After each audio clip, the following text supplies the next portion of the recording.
New on Blu-ray is one of my favourite horror anthology movies of all time.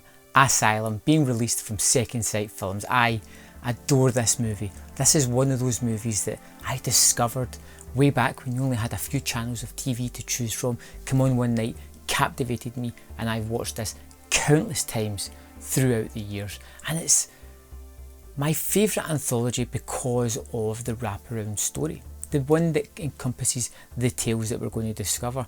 You know, I find that anthology movies are sometimes held together really well by this cohesive material, and here is one of the best ideas ever. We have Robert Powell, who turns up at an asylum for a job interview, and as such, for part of his job interview, he is going to have to speak to 4 patients and try to figure out which one of these patients was the old head doctor of this asylum. It just gives you so many possibilities. You have the story of him interviewing each of these people, trying to decipher whom is whom, if they are telling real stories or if this is their real beliefs or not. But you get to go to these other kind of places, these stories that aren't bound by anything other than imagination, and that is what you get here. 4 tales of terror. In the first tale, Frozen Fear, we have a husband who is cheating on his wife, and the wife seems to know about this relationship, Bonnie, and she has talked the husband into murdering and getting rid of the body, and he dutifully does so, chopping it up into pieces.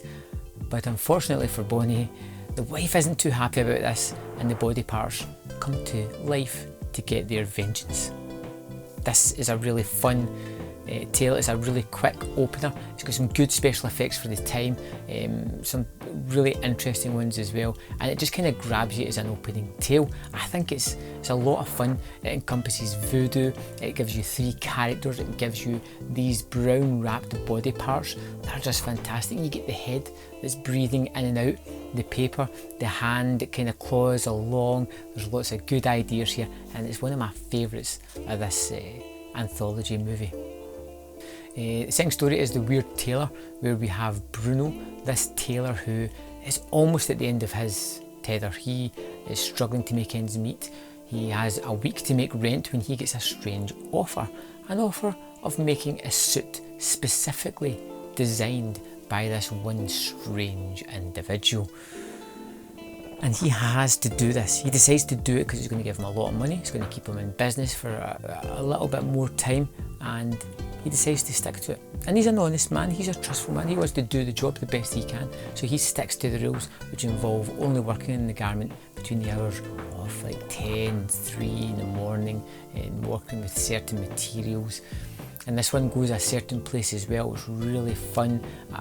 It's one of the more wackier episodes, and it feels like the kind of story that you would have had in The Outer Limits or something like that. It has a little bit more to go, and I just wish it had went on a little bit further, but it's got a great ending to this, a great bite in its tail. I really like this one.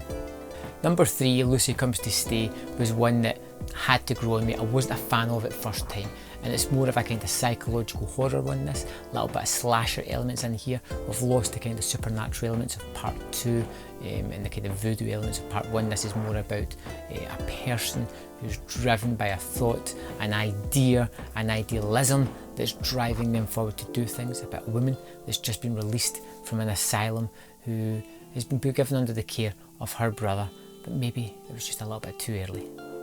In the 4th story, Mannequins of Horror, we have this Dr. Byron who thinks that he has made these small machines that he can transfer his soul into at some point. They have fully working organs, and he is just going to transport his spirit into it at some point. And it just seems like a crazy tale, and it goes along in a terrific fashion.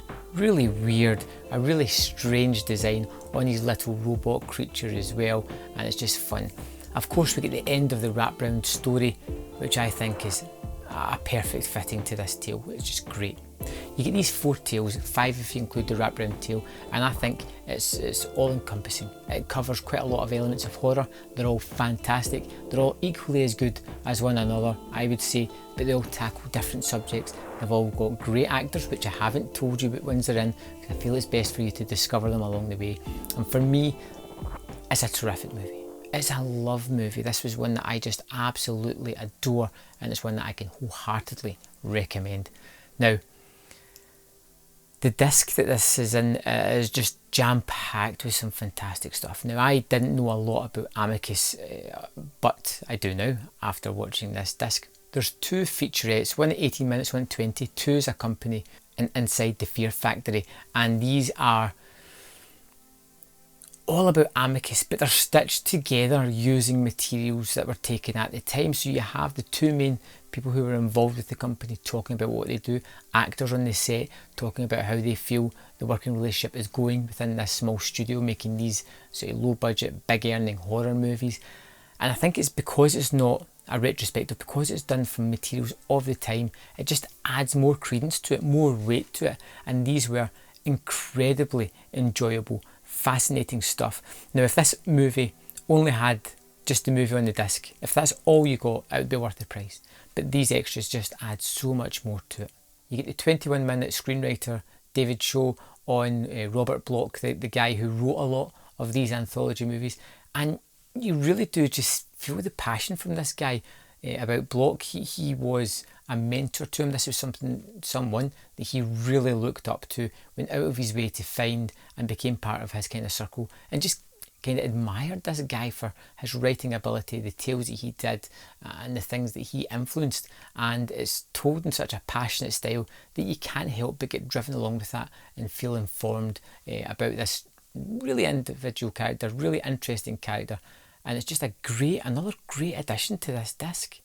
There's a couple of other things on the disc as well, but for me it's one of the most stacked things that you can get. Almost an hour worth of extra material, all interesting, none of it really covering duplicate ground. It's all individual stuff. It is a great package. It's a fantastic movie, highly recommended. I would love to know, if you have one, what's your favourite segment out of this, and if you're going to pick this disc up. Let me know in the comment box below, and I'll see you next time on Man vs Film.